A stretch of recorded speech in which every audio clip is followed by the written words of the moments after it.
We're now joined by Ashtyn Baker, and Ashtyn didn't get to play last weekend. Did not. A little injured, under the weather. It doesn't matter. Pinky I had finger. a cold, but they just with COVID, in case it's actually not a cold, it's just better to keep me away. Makes sense. So that way I don't expose the team. But yeah, I just had the sniffles. So that one was a tough one, but you got to do what you got to do. Well, and I tell you, you don't want to walk into a grocery store and have a cough, because everybody, even if you're pretty sure it's like allergies, you cough around someone or sneeze. You get some death glares. You absolutely do. So did you get any of those from your teammates last week? I did not. Okay, that's good. Because I was out about a week, really. Because, yeah, about a week. And then by the time I came back, I was only coughing a little. So it's weird for someone to have a cold now.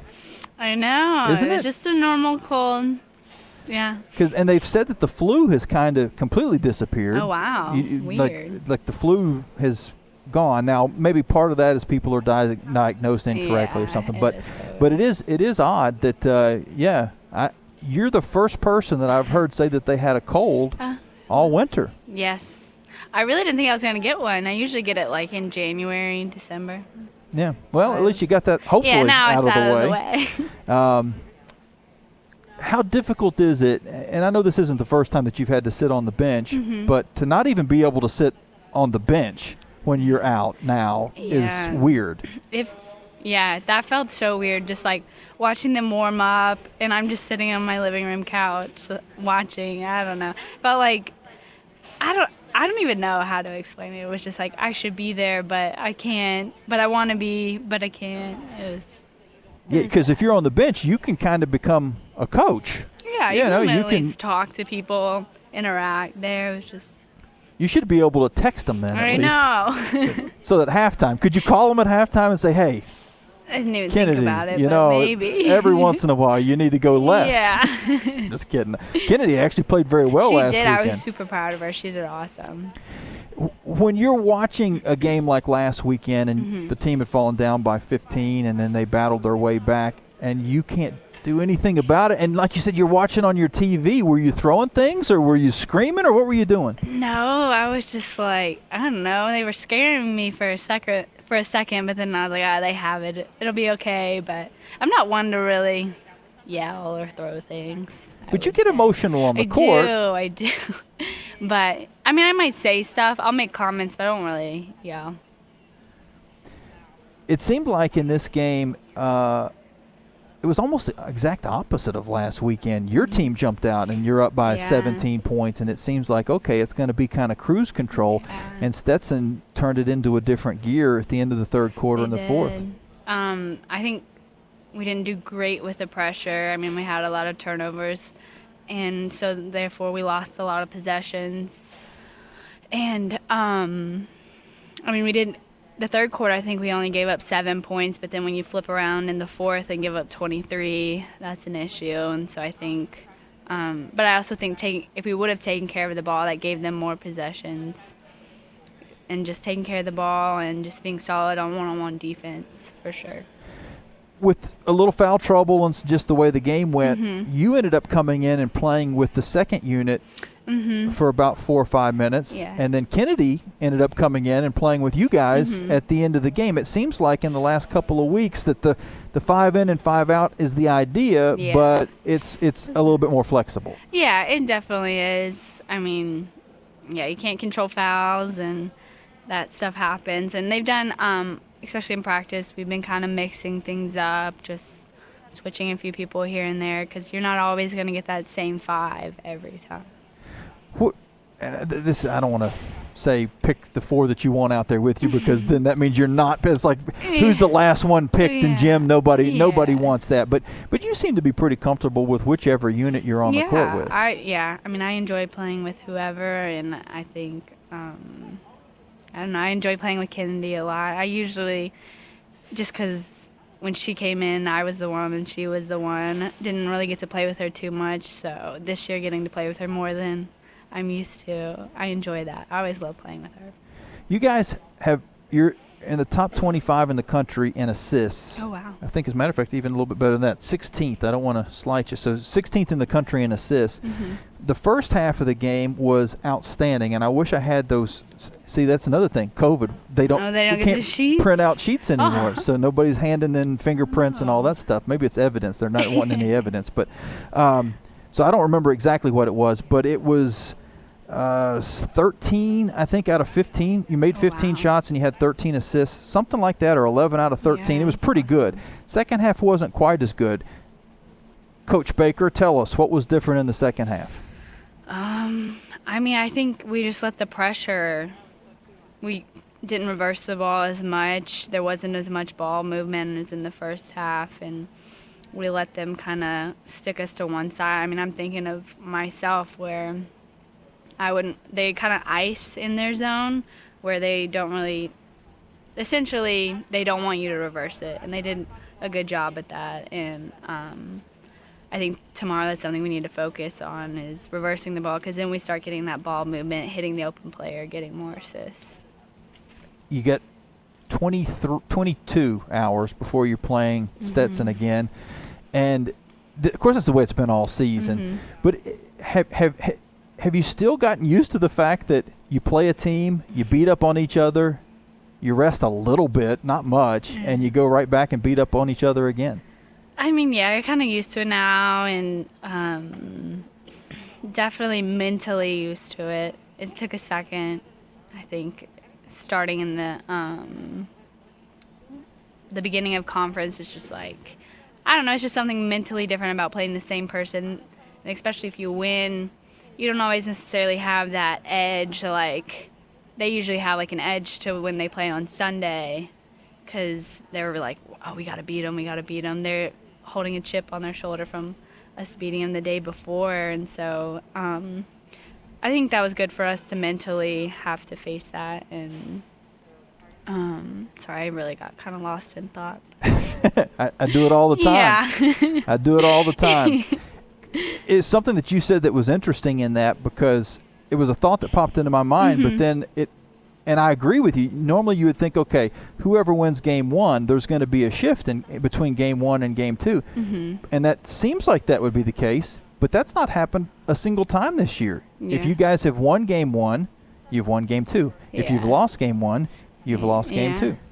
So it hasn't been a split yet. No, not yet. And so hopefully we carry, like, you could kind of tell they were definitely a little chippy today. And so I just know tomorrow will be, I mean, most Sundays are a battle no matter what. So Is it tough, and this is no disrespect to Stetson, but knowing that Florida Gulf Coast series is looming, and you guys never got the chance to play them in the ASUN tournament last year. Yeah. Is it hard not to, just a little part of your head, think about that ahead of time? I honestly, I mean, yeah, no. I haven't thought about it until you said it. I was like, oh, yeah, we play them. I mean, it's on our calendar. It's on our teamworks. You see it. But I think, at least me personally, the best thing for me is just to focus on the now. No need to look ahead. The time will come.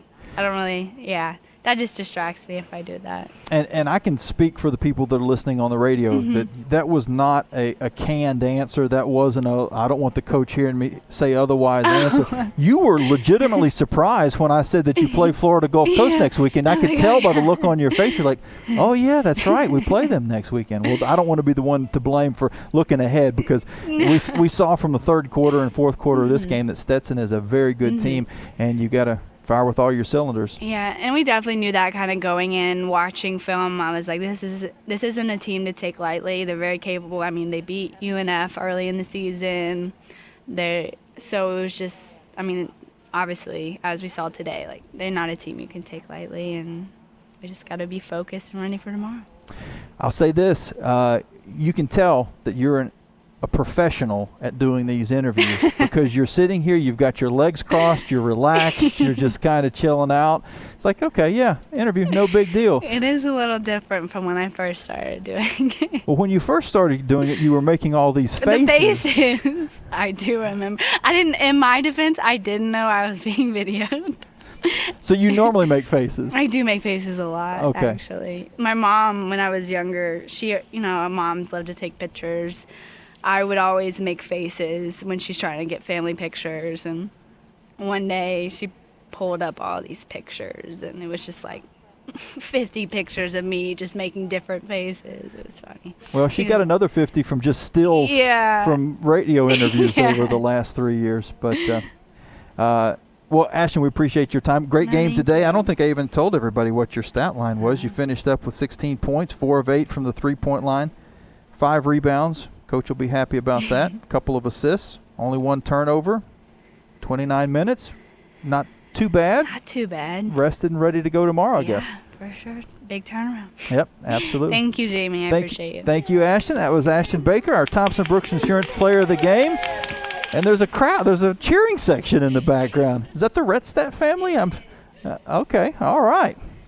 We're going to get Coach Green over in a minute, as he had a cheering section here at the game today as well, as his mom was in attendance for the first time in Liberty Arena. And if you haven't had a chance to check out this facility, it's absolutely gorgeous. And I know I say that, and many people just don't even have the opportunity because of the restrictions, the limitations as far as what the governor has put into place as to how many people can be inside the building. But it's the first chance you get, you want to come in, whether it be for volleyball or basketball, or heck, even if it's just to take a tour in the summer when things maybe hopefully loosen up a little bit. It is a outstanding place to watch a game. Video boards are beautiful. The ribbon around the arena where they have all the fan interaction, and then the seating. Right now, unfortunately, most of the seats that are filled with cardboard cutouts at the moment. But 250 people, even 250 people can make a little bit of noise inside of Liberty Arena, and intimate, but luxurious. I think that's the way that I would say it, Coach. How would you describe the arena? That sounds good to me, Jamie. It is a warm house to be in, and it's been very good to both men and women's basketball, and it is beautiful. We would love for our community and our state to be able to come when we get through all the crazy COVID stuff. We were talking to Ashtyn, and she mentioned the fact that you get the sniffles now, and the concern is that it's COVID. If you get a fever, that's the concern. She had a little illness, ended up not being COVID. She came through that, but with the precautions that have to be, put into place, she was watching the game at home last weekend. And I asked her if she was going to compare when you were having to watch the games at home, when you had your leg surgery, and with Ashtyn watching the games at home. Your wife said that you were screaming at the television. Ashtyn said that she wasn't screaming at the television. Yeah, well, my dog ran out of the room, so that's probably an indication of how much I guess I was involved in it. And I'm sure coaches and players are going to look at a game differently. And even 100 years ago when I played, I obviously looked at it. And the truth is, coaches have the most critical eye, and because we're always wanting to see our players improve from an individual perspective, and also wanting our teams to improve and have success. And they do that when they're prepared, and they continue to progress through changes. So it's fun working with these young ladies, and it was a great win today for our team, and I think we won't take, and we did not take Stetson for granted anyway. I fully respect their coaching staff and the strategies they run, and they've had a lot of issues with people opting out and COVID issues as well. So it keeps us all a little bit off balance, and this is a typical conference game. We won 2 out of the 4 quarters. They won 2 out of 4 quarters, and they won the 4th quarter decisively. We turned the ball over, and we just didn't make points from the foul line like we should. We're a pretty good free throw shooting team, but I think we were 3 for 8. We lost 5 points there, and they made 20 points from the foul line, and I think 11 of them was in that fourth quarter alone. And, good game plan, or if it was a game plan, it worked out that way, that they attacked the rim early and got on the double bonus and started making free throws and slowing the clock down. And they had a great comeback. We just got to be prepared for that tomorrow. First half of the game, your team had 11 assists on 13 made baskets, only 4 assists in the second half of the game. Does that go back to the turnovers and the pressure, or was there something that wasn't being done that was in the first half?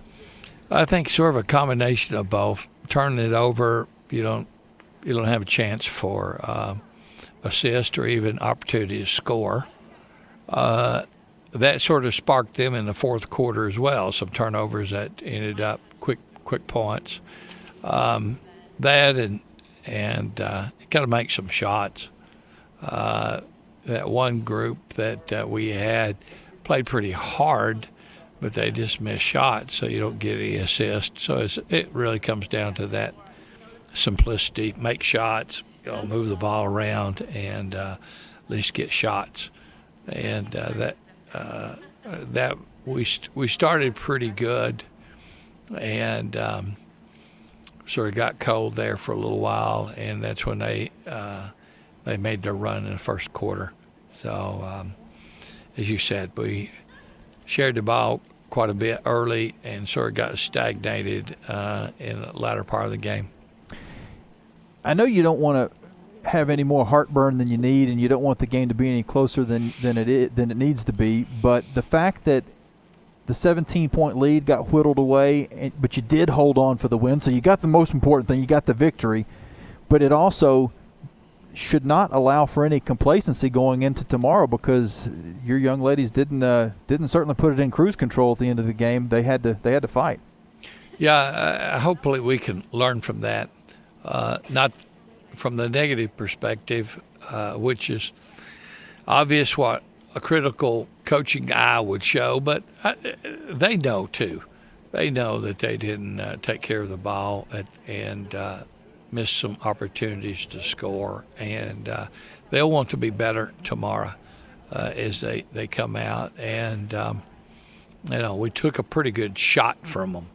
I won't say it's their best shot, but they did play pretty good in that fourth quarter, slowing the clock down by us fouling. But we also got 2 to 3 charges in that fourth quarter, and Ashtyn's charge was big. Ashtyn did a great job starting us off from an offensive perspective, knocking down the threes, and she shot 50%, I think 4 for 8 from there. And she and Alyssa did an excellent job rebounding on the defensive end. In fact, I thought those two led us and rebounded, but Bridget snuck in there, and Bridget did a great job of getting 7 rebounds. And also Maya's big basket when we're up like 2 or something to put us up 4 in that fourth quarter was big. And we just got to finish the game on the free throw line a little bit better, and we are better free throw shooters. I mean, Emily set the record for the most consecutive free throws in a row, breaking Jamie Fisher-Davis's record this season, and she missed a couple today, and she typically doesn't miss. And, she put it away there at the end of the game, but she missed a couple, and Bridget's a pretty good free throw shooter too. And hopefully we will be determined to finish a little stronger and play with a little more intensity and respect tomorrow.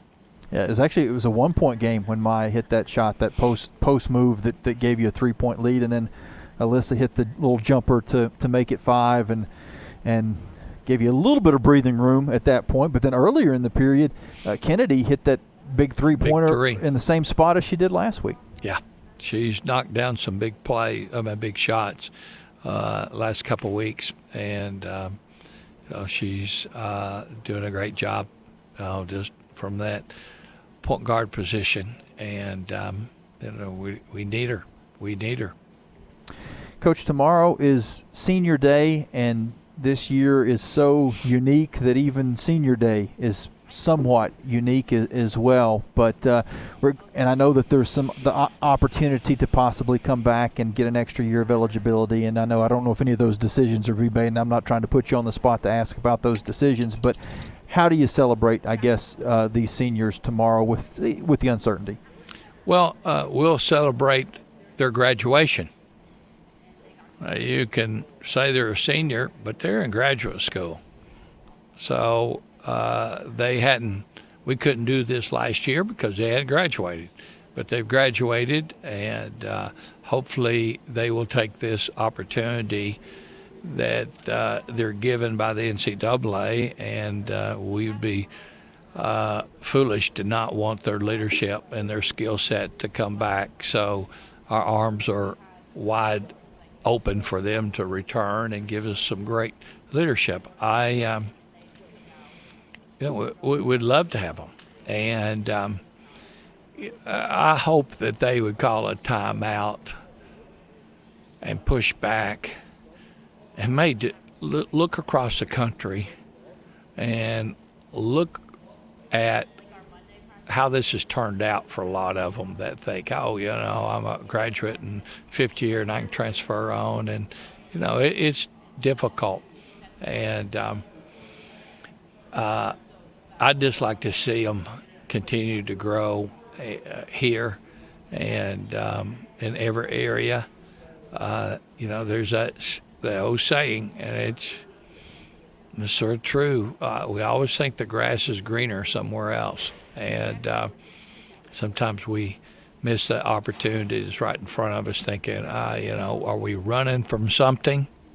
Are we running from a detailed growth in our life from a personal perspective? Just by looking and for a change in our lives, and that's not always good. And back to your original question, we celebrate that they graduate, and I don't think there's going to be a better school for them to continue in their graduate program than here at Liberty. If you stop and think, they've already got one semester and maybe even 2 semesters underneath their belt, and it'd be so much easier just for them to follow up and get their degree here at Liberty versus going to some other school and have to start in a different track. And each one of them's got a little different story. Ashtyn and Emily's story is a little bit different than Bridget's. Bridget changed majors, so Bridget's maybe a semester behind those two, but she's in graduate school as well. But they've already got 1 semester on her in graduate school. So, they're going to have to, we welcome them back. Our administration fully supports it, and NCAA is providing them something that's unreal, and hopefully they'll take advantage of it right here at Liberty and put the jersey on and not just think, hey, we acknowledge over 1,000 points.